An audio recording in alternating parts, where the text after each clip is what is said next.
Hello, Lisa here. Welcome back to my channel, or welcome if this is your first time visiting me. Today we are going to be doing a little tour, or taking a little tour through the Wizard of Oz tarot deck and guidebook by Insight Editions. This was a requested walkthrough from my last recent deck roundup, and we're going to be getting into it. Before we do that though, if you are new to my channel, hello, my name is Lisa. I like to make content here on YouTube about tarot and oracle decks and all things divination and spiritual and all kinds of fun stuff. But I am also a tarot deck creator myself and an author. So just to briefly tell you a little bit about my work so you can check it out if you are interested. I am the creator of the Unicorn's Journey Tarot. This was my flagship deck. I'm so excited about this deck and so proud of it, but it is my dream unicorn deck, and it is a story-based deck. So it tells a story in the guidebook all the way through, from the Fool through the Ten of Pentacles. Every single card guidebook entry has a little bit about the story here, so you can actually, if you just read these little sections from beginning to end in the guidebook, you'll get the full story, meant to sort of help beginners really understand the bigger story being told through the tarot. But also, I wanted to create my dream unicorn deck. It's also got strong self-worth themes. Super proud of it. Love it so much. This in a standard tarot size with the physical guidebook, or a little mini, and you can get a digital guidebook with this one, are both available on my Etsy shop. More recently, my wife and I collaborated, so this deck is actually on the title here is by my wife, Peggy Papez, to create the Sassy Dragons Tarot. I supervised. See, it says so on the box. Anyways, this deck has adorable, adorable art. It is a Rider-Waite-Smith based deck. In the artwork, you can really see the Rider-Waite-Smith in the images, but it's all been adorably dragonified, and the meanings are right on the cards. The Not Safe for Work edition has these darker night sky backs and is full of, like chock full of, naughty language, adult references, etc. So not for under 18. And the classic edition is family friendly, so all the write-ups are just as sassy and fun, but do not contain any swears or like naughty references. So really love it. And this deck is great because you don't need anything to read it. You just pull it out, do your reading, the meanings are right on the cards, it's good to go. These are available also on my Etsy shop, which is linked down below.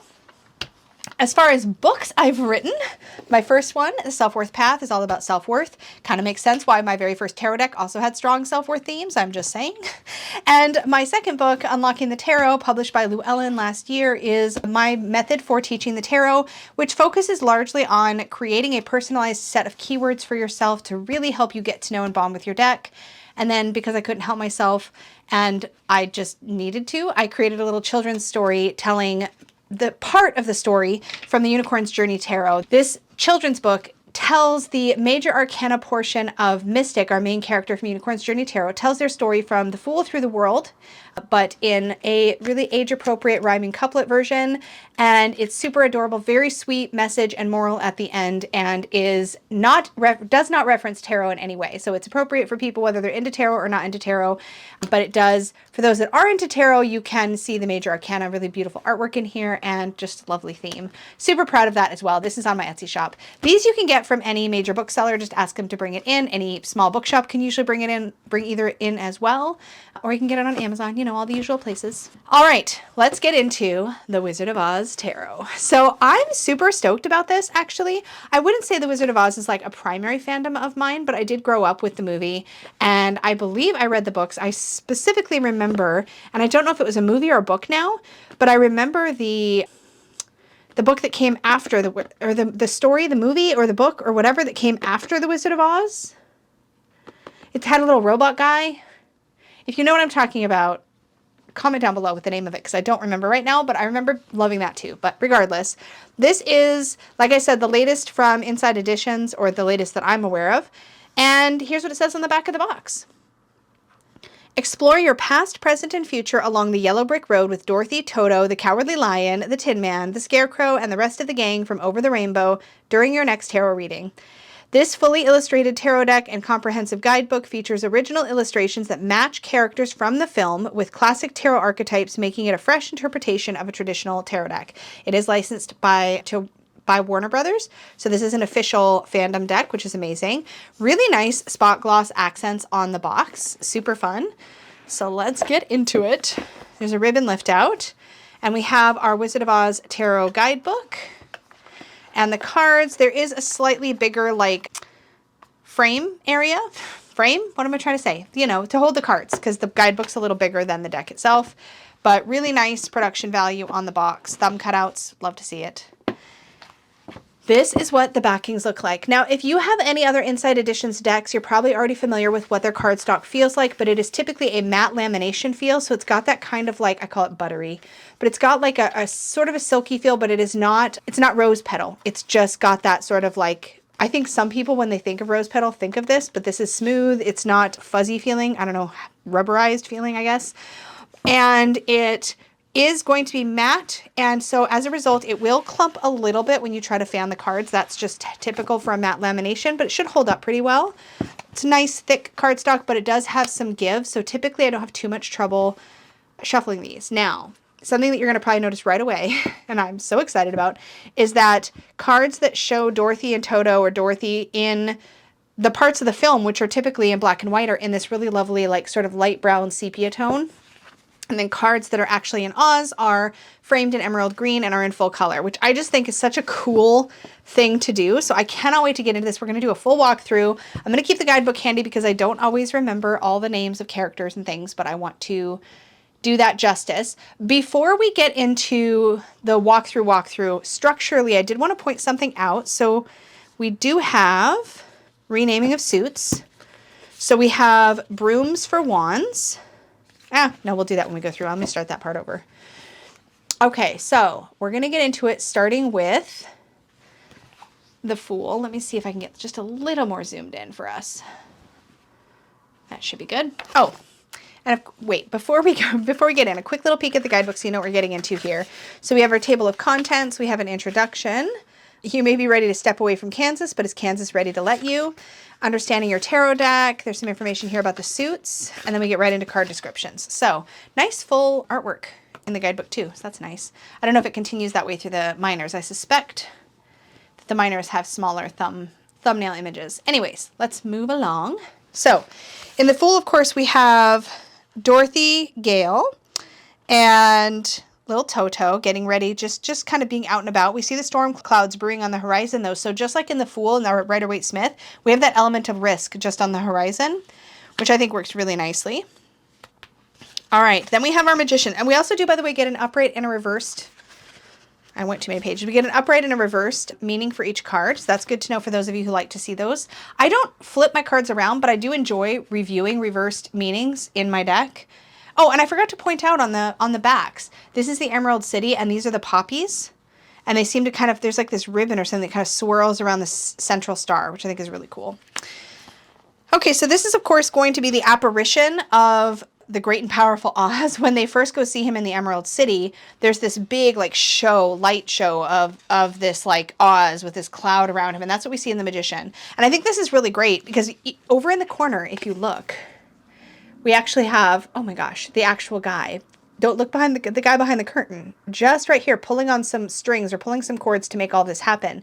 And so if you're looking closely at the card, not only do you have the surface level of like this big show, which, you know, this is so perfect for the meaning of the Magician, by the way, but you get this big show, but you also get the hint at there's like a little more to the story. There's somebody pulling strings. This is great because sometimes we overlook the idea that the Magician is a performer. And sometimes when we're dealing with a magician in our lives, we're being sold one thing and something else is going on. Not to say that the Magician is always nefarious. Often it's a card of manifesting and sort of creating your desired outcome, and that's all great. But there's also an element to the Magician, especially from other decks like Marseille traditions and older decks, where we see the sort of more, I want to say kind of trickstery energy or the more like street performer energy of the Magician. And I feel like we get both in this version, and I love it. We also have, of course, 4 suit symbols here. We have a broom, a gold brick, an oil can, and I think that's like a spear. We'll see when we get there. Okay, our high priestess is Glinda the Good Witch, which is incredible. Love her. I lost my page in the book because I got excited talking. And it does name her. So Glinda the Good Witch. I don't know. I feel like she almost gives more Empress vibes. Oh, but I see why. Okay, I cheated. I looked ahead. Anyways, but she is very magical. So of course, I love that. I love the vibes here. Super sweet.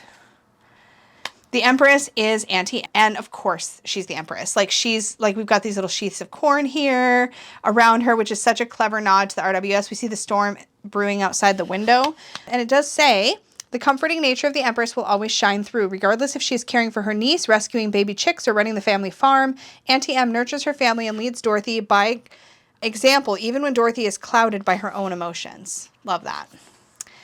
And then, of course, our emperor as a companion to the empress is Uncle Henry. So we have Auntie M and Uncle Henry, and that is just the sweetest. I love that. I love that they kept them both in this part of the story. And then our Hierophant, oh my God, what's his name? Oh, Professor Marvel. Professor Marvel. So it says here, Professor Marvel's beliefs and traditions may seem odd, but his concern for Dorothy is authentic. Quirks aside, he is as trustworthy as he is traditional. There's much more to this enigmatic Hierophant than meets the eye. I just love that. There's so much to take in. I really am loving this so far. So for the lovers, instead of the lovers, we see the kindred. And of course we see Dorothy and Toto being presided over by Glinda. I think this is adorable because of course Dorothy and Toto are like the ultimate companions throughout this journey. And I think that just works so well. Plus, how often do we get this long-term relationship energy represented by our relationship with our pet? I think so many of us out there who have pets are going to see that and go and feel so seen because of course these relationships are very special and impactful in our lives. The Chariot, I've got to skip ahead in the guidebook here. Do not be fooled by the whimsy of the Munchkinland carriage.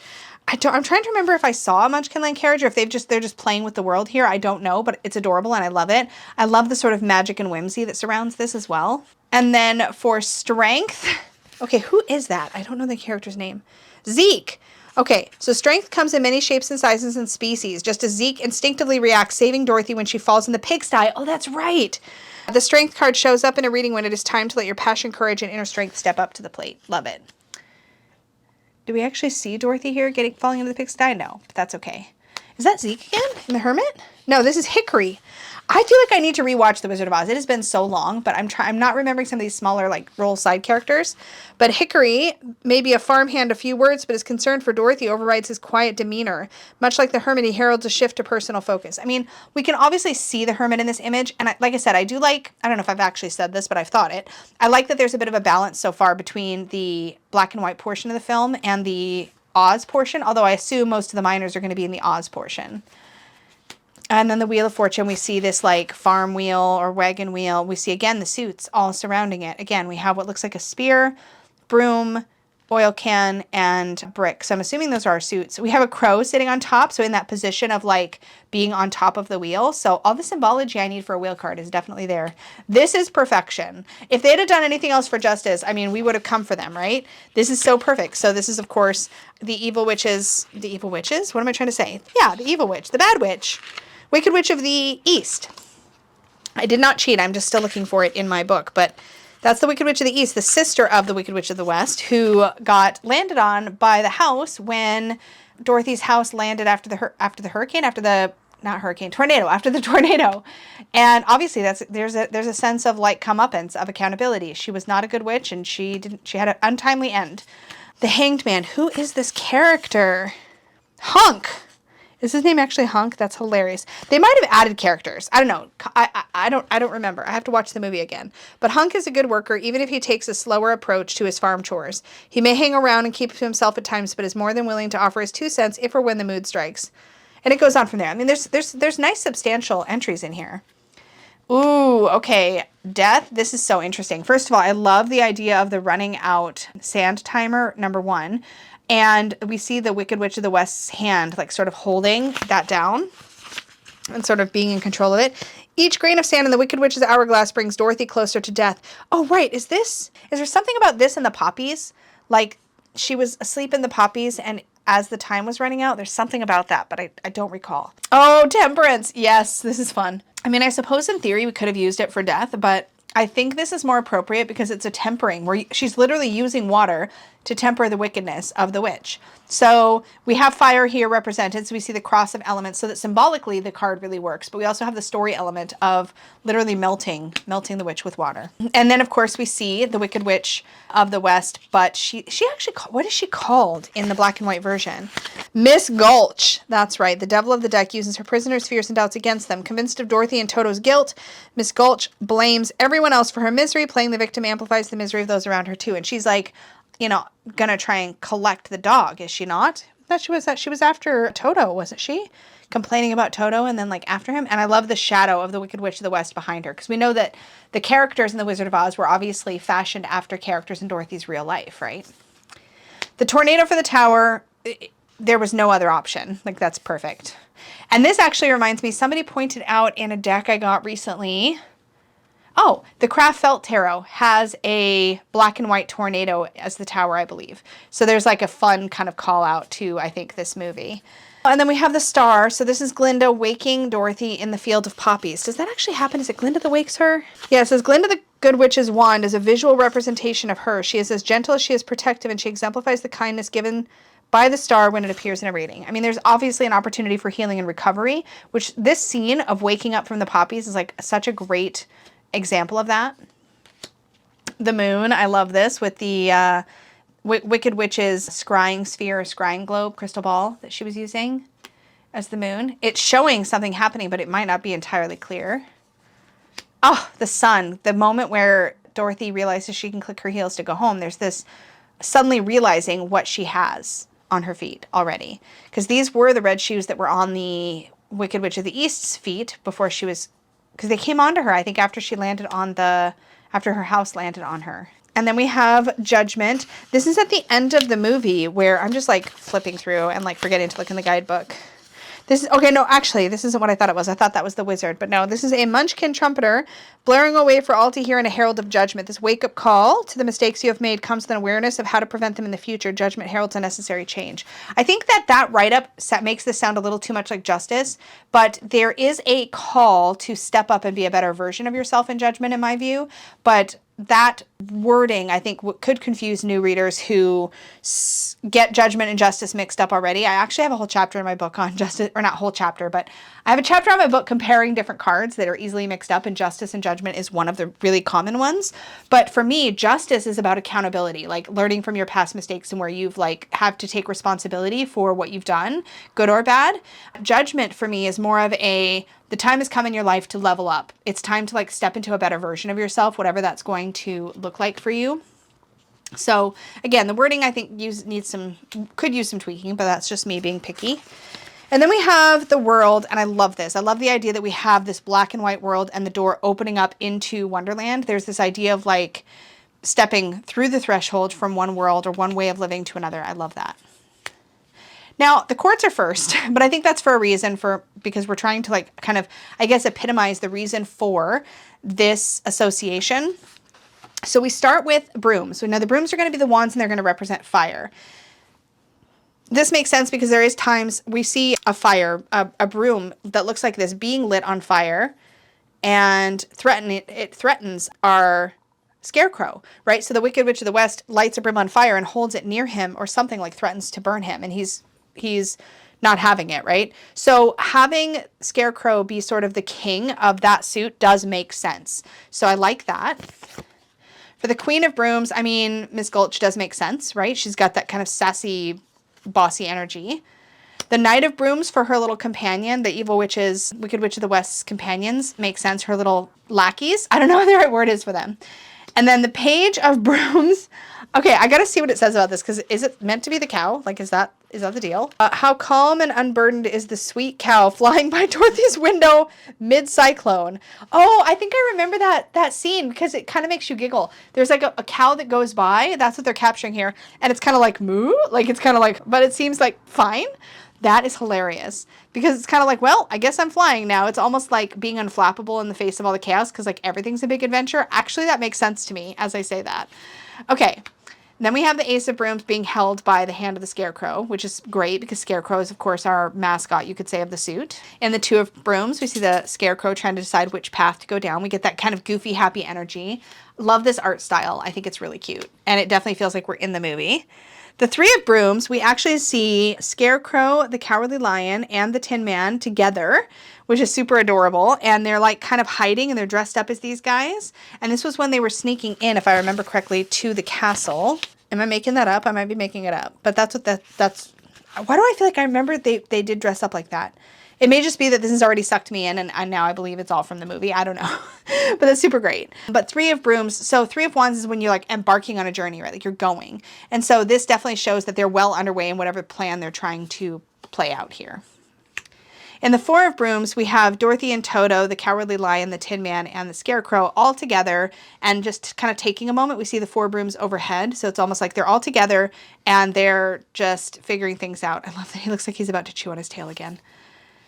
Oh my God. Okay, so the Five of Wands, we see this sort of sense of competition. This is the moment when they start hurling apples at everybody and they have to run away. So let's see what it says about it. No wonder the angry apple trees are so bitter. They just want to be left in peace. If someone close to you has been more tense than usual, let them be. The Five of Brooms is here to insist on it. Give them space. They will let you know when they are ready to talk. This card also gives you permission not to worry about it. You are not the cause of their bitterness. I remember the scene where the trees start throwing the apples, but something happened. Like somebody was poking at them or maybe trying to pick their apples, and that's what irritated them. I'm trying to remember, but there was something that instigated that, which is kind of funny. The Six of Brooms, we see one of the flying monkeys here. And Six of Brooms is typically when we see some sort of external recognition, or Six of Wands would be when we see some sort of external recognition. And here it says, Nico, the king of the winged monkeys, takes pride in his position at the castle. So he's basically like head flying monkey, and he's being recognized as such. So it's a little bit of a stretch, but we'll take it. The Seven of Brooms, obviously this makes sense. This is the Scarecrow trying to fend off all of these fiery, like flaming brooms coming at him, and his broom has been really, really singed. That's really definitely feeling outnumbered. Our Eight of Brooms, pretty classic image here. Brooms are flying overhead over the field of poppies outside of the Emerald City. But it's just, I think, meant to just mimic the sort of Rider-Waite-Smith 8 wands streaking across the sky, which works.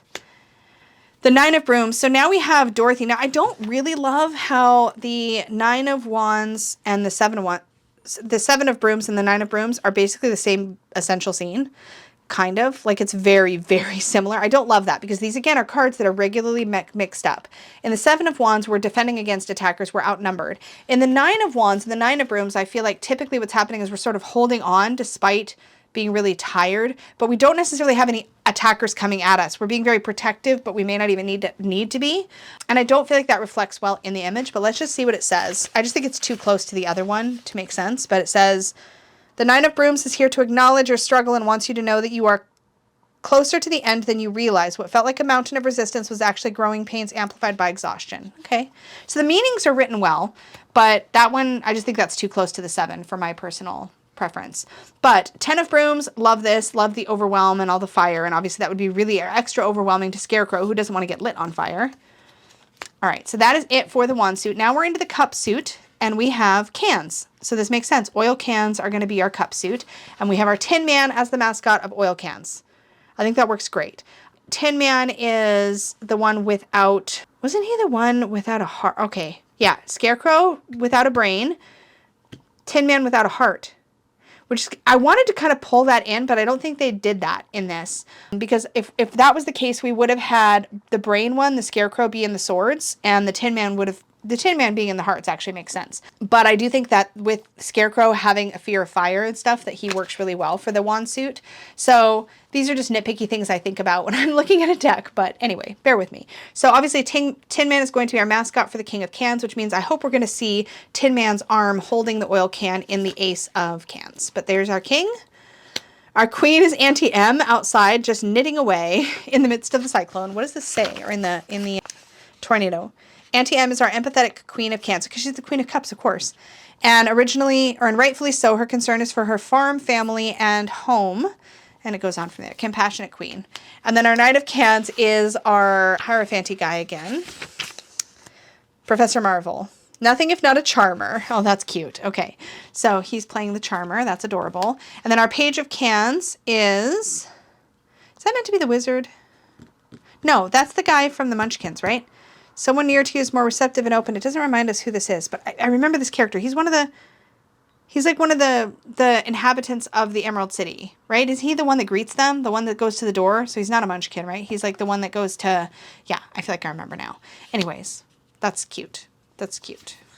And there we go. Tin Man with the oil can. Obviously overflowing with oil, which is going to be great for Tin Man. This is so cute as the Two of Cans to be when Dorothy oil cans up the Tin Man. That is perfection. And I haven't commented, even though we're well into this now, but I think it's clear by now that we're into our second suit, that this is not Pips. It is not lazy in any way, shape, or form. We've got scenes that make sense. that go with each card. So I really want to give a lot of props to Inside Editions because we have been kind of hard. I feel like the review community has been pretty blunt in telling Inside Editions what we do and don't like about previous fandom decks. And I really feel like they have listened and rolled that stuff into their production decisions or their design decisions. We've started to see more and more of these decks that really have great scenes, are done well. And I even noticed that in the Amazon listing, if I remember correctly, either in guidebook preview pages or in card previews, we got to see at least one numbered minor arcana so that we knew it wasn't just pips. And so again, props, because these are the things we've been talking about for a long time with Inside Editions decks. And we're seeing, I feel like, them respond to those things by doing decks that have more scenic stuff going on, that show us what we're getting in the Amazon preview pages, etc. So props to Inside Editions, because I think they did a really good job on this one. So again, I'm not through the whole thing, but just love the scenic minor arcana. Anyway, love that for 2 of cans. For the 3 of cans, this is super cute. I don't know where these dancers are from, but they're adorable and I love them. And it's just revelry with companions. I do like that each character has different hair. It's something I always look for in the 3 of cups, that each character has something different about them so we can see the sort of harmony between them. Aw, the 4 of cans. This is great. This is just great. I love it. The 5 of cans. This is just like really a moment of sadness and despair for Dorothy. It doesn't really get into like the scene in the... I went too far. It doesn't really get into the scene, but it shows like the emotion, right? We've got the Wicked Witch of the West sort of hovering over Dorothy and she's just discouraged. The 6 of cans. This is just a cute scene. I don't think it's meant to tie into a specific scene from the movie, but it's adorable. And it's very Rider-Waite-Smith. This is perfect for the 7 of cans. The Wicked Witch sort of looking at all these different visions of what she could be focused on. We've got all these different oil cans and each has like a different thing coming out of it. Like they did a pretty good job considering their suit symbol makes it a little tricky, but I love it. The 8 of cans. Oh my God. I love it so much. And so we're back in the black and white world. Like Professor Marvel suggests that Dorothy rethink her escapist plans and return home ahead of the storm. The 8 of cans suggests walking back your current plans as quickly and calmly as you can. Your journey has been full of disappointment, and this card acknowledges you may be feeling emotionally drained. The storm will pass eventually. That's interesting, because the reversed in this is we've all dreamed of running away at one point. The 8 of cans reverse suggests taking an honest look at your situation and considering whether it's time to back away. Do you have the capacity to keep going? So what they've done in this 8 of cans is, because Dorothy was considering like running, like she was going the opposite direction, her call was to go home. So it's taken going home as sort of the main message of the 8 of cans / 8 of cups, when typically we would see the leaving being the upright, but they still have that meaning in the shadow side or in the reverse side. So you can still read it the way you normally would, as sometimes you need to like walk away no matter how much you've invested. But I do think it's kind of cool that they played with that a little bit, knowing both the tarot and the story to make sure that it made sense. This is so cute. Like Dorothy's makeover as the 9 of cups or 9 of cans is so cute. I love that. And this is adorable because, of course, we see in the 10 of cans that our Tin Man has his heart.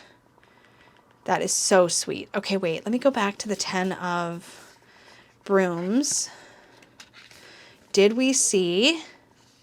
Oh, well, Scarecrow obviously has his courage because he's holding all of these burning wands and not freaking out. That's really cool. I love that we see that. I wish we saw... Oh, wait, no, he wasn't courage. Hold on. Let me say that again. Let me do that again. So I feel like possibly we don't see the brain, obviously, the gift of from the wizard here. But the idea that maybe Scarecrow does have the wits to handle all of this makes a lot of sense to me. So we might see a bit of their like culmination. I love that, though. That's great. I wish we would see that. So obvious in all of the main character suits. Okay, so King of Spears, which is going to be our sword suit, is going to have our Cowardly Lion being our mascot. Now, this is the one where I'm like, I don't know, man. I kind of feel like the story, like, obviously, the brooms, because of the fire element in the story, make more sense for Scarecrow, but I feel like story-wise, like, when I think of Spears and I think of intellect, then I feel like Scarecrow's story might have bonded better. I don't know. Like I'm kind of going back and forth. But obviously the King of Spears is our Cowardly Lion. So this is going to be our sword suit. I do think some people might think spears are wands. They could be easily mixed up. Brooms are pretty obviously fiery, so that helps for sure. Seeing the Wicked Witch of the West as the Queen of Spears or the Queen of Swords does make sense to me. I think that she's got that shrewdness for sure. And she's definitely very crafty. And then our Knight of Spears as one of these trees that is just like not putting up with it. Like, get the heck away from me. I'm going to beat you with apples. That makes sense to me. And then our Page of Spears being one of the flying monkeys also does sort of track, I suppose. And then of course in our Ace of, oh, that's so cute. Okay, so the Ace of Spears actually shows Cowardly Lion holding the spear, and it's hanging from it is their Medal of Bravery. Oh my God, that is so cute. Which makes me want to see, is there a nod? I always want to see if they do things the same throughout. I'm trying to remember what the Scarecrow's brain gift was, but I can't remember it. But I do remember the medal was Cowardly Lion's. Anyway, that's cute. And then the Two of Swords, we see Miss Gulch here. Classic cross choice of paths here. That is the heart from the Tin Man, pierced with swords. So instead of a heart, we see Tin Man's heart pocket watch, which is super cute. But otherwise is very classic Rider-Waite-Smith. The Four of Spears shows Dorothy kind of resting against some hay. It almost looks like she could be taking a nap. Was she about to take a nap? I don't know why. I keep thinking I remember scenes from the movie, and now I don't know. The Five of Spears shows Cowardly Lion having, I don't know, looks like he grabbed all the spears for himself. Maybe he's overcompensating because of his fear. And so he's kind of like, his two friends are like, okay, I guess we don't get any spears now. I'm making up a story again, but it kind of tracks, right? When fear, how many bullies do you know that are actually driven by fear? It kind of tracks, right? And then we have the Six of Spears. This is going to be our Six of Swords. And there's usually an element of like getting away from a bad situation here. Not sure how to interpret this. Let's see what the guidebook says. Your acceptance of a troublesome situation is not surprising, but it's time to let it go. Why should you burden yourself any longer? You're ready to move away from this sadness and toward your next best goal. Take this time to envision your true north. Once you have that vision, let every choice be in service of that positive change. Talks about maybe being in denial. I don't know what we're supposed to be seeing in this scene. So if you have any thoughts, folks, share them down below. Because this is the first one that's kind of stumped me. I'm like, I'm not sure what they're trying to... It's Miss Gulch talking to Uncle Henry. I'm not sure what's supposed to be happening here. I don't know. The Seven of Spears with... That's the wizard trying to take off with all the spears. Obviously, he's the sneaky sneak because he was trying to pull a fast one. So seeing him in the Seven of Swords makes so much sense to me. And then in the Eight of Swords, we see Glinda, or the Eight of Spears, we see Glinda surrounded by spears. So she's just being the captive in this card. There's not necessarily a story reference there, but it works. Once again, we see Dorothy panicking about the slipping away sand. And there's this fear as the spears are overhead in the 9. In the 10, the Cowardly Lion is just, there's this onslaught. So instead of actually being stabbed by spears, the Cowardly Lion is just like overwhelmed with fear. Poor guy. Okay, and that brings us to our Bricks suit. So our King of Bricks looks like it is Uncle Henry. So then is our Ace, it's Dorothy. So I don't know if it's meant to be mainly Dorothy, but I think the King of Pentacles or the money suit being Uncle Henry does make sense in this context. And he's got a cloth on her head, and he's holding a brick. The Queen of Bricks is Glinda again, holding a brick. That makes sense because bricks, golden bricks, they make such a great suit symbol for the money suit, right? Golden bricks. Here we have the Knight of Bricks. Looks like somebody from the Emerald City just carting them around, which works, taking their time. Blinders on the pony to keep him focused. The Page of Bricks, that is one of his spear is broken, which is interesting. I wonder if it says anything about that in this page. The Winkle Guard is motivated by many things, including fear. It happens to the best of us. Let this card show how to lose that fear and follow a new path. Material success starts with personal development by education and new opportunities. Interesting. Okay, and then we have the Ace of Bricks. This is obviously going to feature Dorothy. So we have Dorothy holding the brick. So maybe she's our main character through this? I'm not sure. Sorry, through the suit, I mean. But then we have Glinda with the 2 bricks, casting her magic. The 3 of Bricks, they're building the yellow brick road, and this is some of the Munchkins. So cute. Love that. They're working together to build it. What a perfect thing to be building in the 3 of Pentacles. Like, they've really given it thought. The 4 of Bricks is one of the flying monkeys, kind of hoarding the bricks all to themselves. And the 5 of Bricks. Now, this is where we would normally look for some sign of, like, financial loss or... I don't really see that here. What does the guidebook say about the 5 of Bricks? There's a couple here I'm like, I don't know, man. This one says, when the 5 of Bricks is pulled in a reading, you've been feeling a loss of hope quite keenly, even if the reality is nowhere near as bad as you imagine. You've been burned before. Trust your feet and put as much room between yourself and the situation as possible. So I'm not sure. I think that we needed to show something that shows more of a don't know, material loss or material hopelessness or something. I don't really see that there. The 6 of bricks, this works. We see some generosity happening here, some sharing. I'm not sure why that character is giving stuff to, almost one could imagine that he's like paying his taxes to the Wicked Witch of the West or something. Because it's a flying monkey and one of the Wicked Witch's lackeys. The 7 of bricks. Why is he crying? I mean, I know in the 7 of Pentacles, we're like usually like, what's going to happen? What does it say? 7 of bricks is a call for patience. Yes. Sheds light on a stalled attempt at improving your financial situation. But is it actually stagnant? So, I mean, I think they're just mimicking the composition here, but it doesn't feel like meaning-wise it's immediately obvious. I mean, he is tending, it looks like, to the poppy patch. So maybe he's trying to grow that. In the 8 of bricks, we're making bricks. That makes perfect sense. Love it. In the 9 of bricks, that's the 9 of Pentacles, Dorothy is making her way through the poppy field. An expression of gratitude. Okay, fair enough. And then in the 10 of bricks, we have the wizard taking off in his hot air balloon. Where is Dorothy in this? Shouldn't Dorothy be here? Hello. Anyways, I think this is so cute. It is not like perfect, obviously. Fandom decks are pretty difficult, I think, to get super, super spot on. But if you've been on the fence about this one, I do think it's really cute, especially if you like, if this is a movie or a story that has captured your imagination. I think this is great. It is mass market, so it's affordable, and I do think it's well done. I have seen some indie stuff come out, but I am a big fan of supporting officially licensed fandom products, so that is why this will be my Wizard of Oz deck for sure. It is a little stiff to shuffle. These cards do have a bit of give. My hands are a little bit weak. Yeah, they don't have tons and tons of give. They are pretty stiff. But as I've mentioned before, I had a hand injury in December that's still slowly healing, and so my hands are a little bit weaker than they used to be. So these thicker, chunkier decks are a little bit more difficult for me to manage. I have to be more careful. But for a mass market deck, I kind of feel like I would rather they do this like matte laminated, slightly thicker cardstock, because then at least I know it's not going to immediately warp on me. And I'd rather be only able to hand over hand it, you know. So let's do a quick little 3-card energy obstacle advice and just see how it performs, or how it feels to read with it without like having to dive into the guidebook a bunch. So let me just see. I'm not confident I've got the cards super well mixed. Let me do one more kind of drop ripple. Kind of, I was going to try to get a better mix. Let me do that again.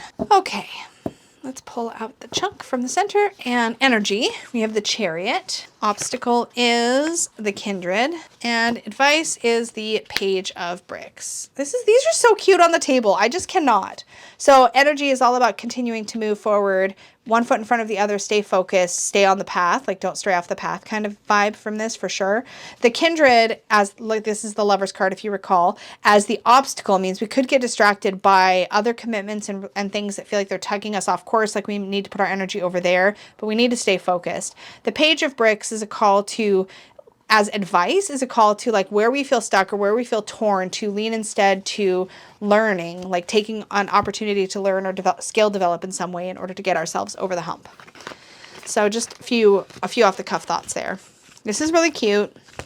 I'm happy I picked this up. I will definitely report back as it gets some use, but I think it's really cute and I'm happy I picked it up. I think it's very well done. I love all the scenic minors. I think the suit choices were smart. While I had a few quibbles here or there with a couple of cards, for the most part, they all made sense and they fit in this world really nicely. And I think Inside Edition should be pretty proud of this one. I think they did a really good job. So congrats to the creators who worked on this. I don't know. They don't actually have, I just noticed there's no author name. Oh, here we go. Written by Erica Davis and illustrated by David Ortu. So those are the credits for us. I think it's really cute. I'm glad I picked it up. Anyways, let us know what you think of it down below. As always, thank you so much for hanging out with me. And an extra, extra big thank you goes out to my Unicorn Fam channel members.